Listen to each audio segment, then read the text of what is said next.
ఏంటి వినేది? ఫస్ట్ నువ్వు పద ఇక్కడి నుంచి. నీకెన్నిసార్లు చెప్పాను రావద్దని.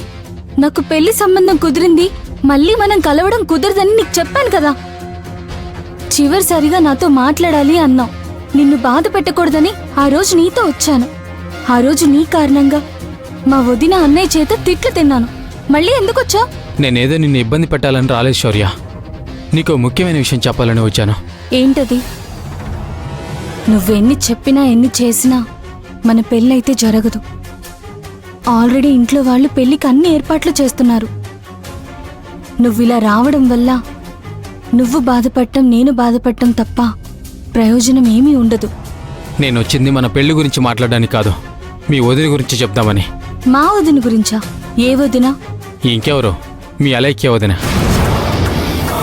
తనే ఈ ప్రాబ్లమ్స్ అన్ని క్రియేట్ చేస్తోంది. మా ఇంటికొచ్చి మీ పెళ్లి విషయం చెప్పింది. ఇంకా భూమి గారికి ఏదేదో చెయ్యాలి, తన కోసం ఏదో ప్లాన్ చేశాను, కొన్ని జరిగాయి, కొన్ని జరగలేదంటూ మా మమ్మీతో తన ప్లాన్స్ ఏవో చెబుతోంది.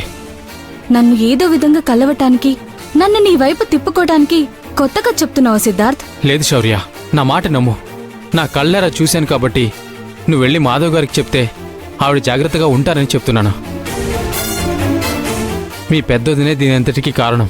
ఆవిడే మీ ఇంట్లో సమస్యలన్నిటికీ మూలమవుతుందేమోని నా నమ్మకం. నాకు తెలియనట్టు మా వదిన గురించి నువ్వు చెప్తున్నావా సిద్ధార్థ్?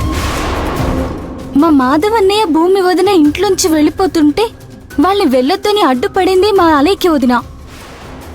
మిగతా వాళ్ళందరూ వాళ్ళు వెళ్ళిపోవాలనుకుంటే లేదు, వాళ్ళు వెళ్ళడానికి వీల్లేదు అని మా వదినే వాళ్ళ మనసు మార్చి మళ్ళీ ఇంట్లో ఉండేలా చేసింది. ఈరోజు హాస్పిటల్ విషయంలో కూడా ఇక్కడికే వెళ్ళమని, తనే జాగ్రత్తలు తీసుకోమని కూడా చెప్పింది.